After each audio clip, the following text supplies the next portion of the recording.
My picture of a bully. Picture this, adults.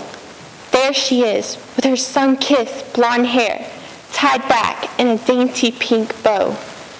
She has dimpled cheeks, dotted with freckles, and braces to outline her convincingly innocent smile. Teachers, she's the first one to answer all your questions in class, and she's always willing to help you with whatever you need. My teenage eyes don't see the beautiful picture that you paint of her, nor do my ears hear the lovely melody that she sings to you like a Greek siren. What I see and hear, adults, is a bully. According to Webster's dictionary, a bully is someone who is habitually cruel to another person, especially those who are weaker or smaller. According to teenadvice.com, girls and boys don't bully in the same ways. The methods used by girl bullies seldom include physical aggression that boys use. Instead, girls bully by backstabbing and rumor spreading and excluding from social groups, and verbally insulting and getting others to gang up on the victim. And they also use hostile body language. Bullies have a magical power to render teens like me invisible in the eyes of peers and adults like you. Adults and peers, you know the girl bully as the most popular girl in school. You don't know that she bullies to get attention, control others, and gain respect.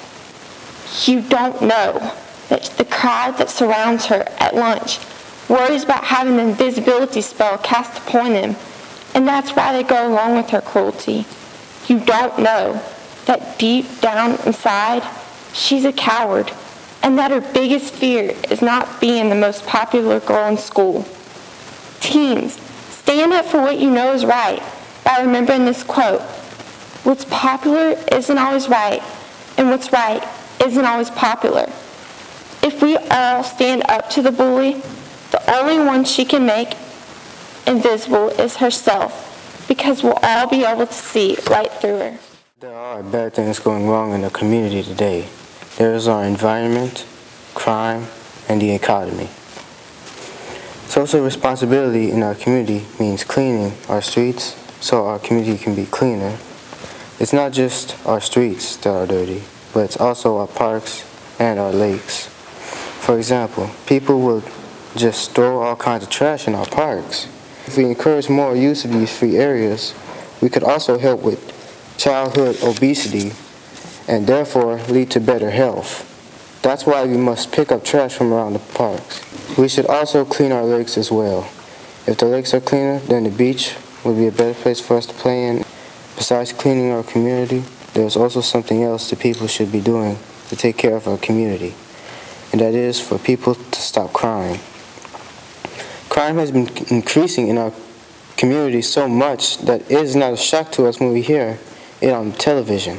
I believe that one of the ways that we can stop crime in our community is trying to convince our children to get an education.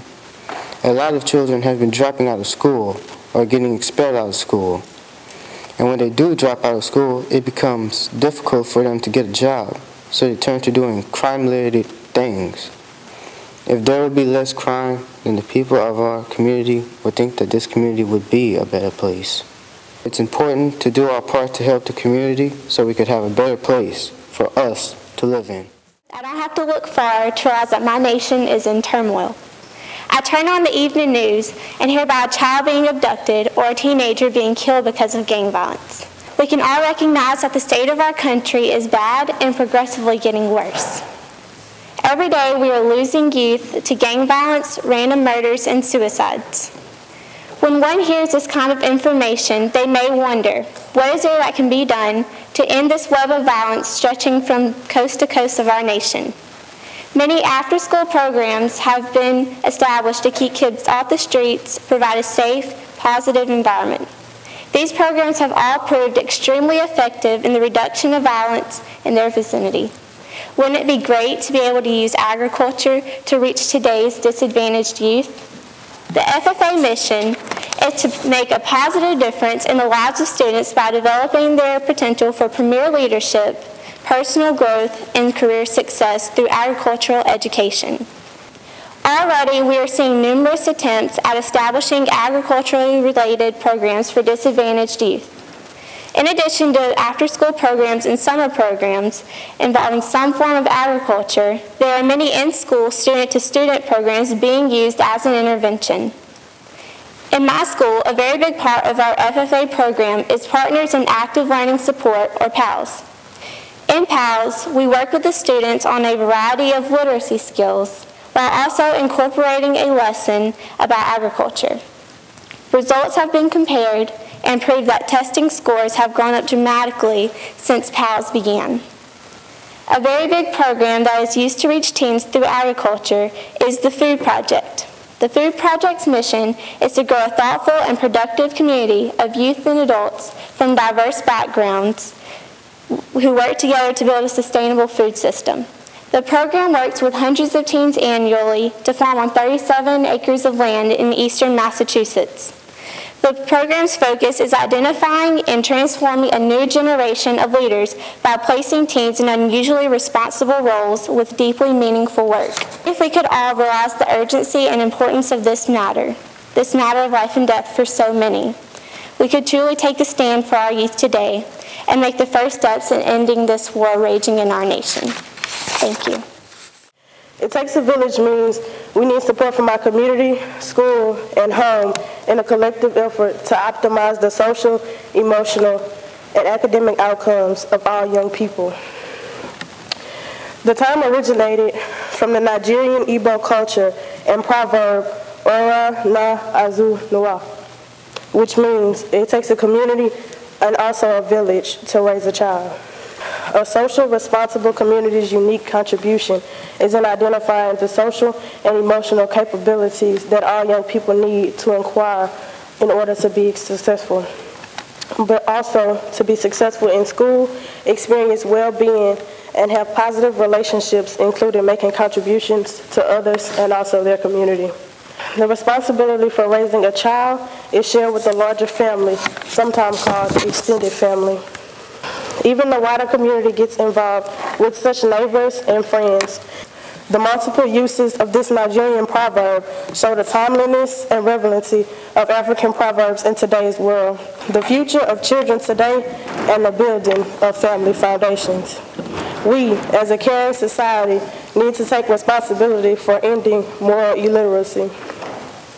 In the nation today, there are boys and girls that have no one to call mom or dad, no place to call home, no family support. Due to addictions, in some cases, their parents have died when their children were very young, and in other cases, their parents did not want them. That is where a village should step in. As the saying goes, it takes a village to raise a child. Right now, there are dedicated teachers preparing lessons for the new school year. There are volunteers tutoring and mentoring children. There are doctors and nurses caring for sick children, like the children of Haiti. And there are also police officers working to help the kids stay out of trouble and also off of drugs. Special programs are needed to teach children how to live before they become adults. Children are the future, but if we do not step up as a community, we may have no future. In order to make our community stronger, we need to have a stronger family foundation in our own household and more social responsibility before we worry about someone else's.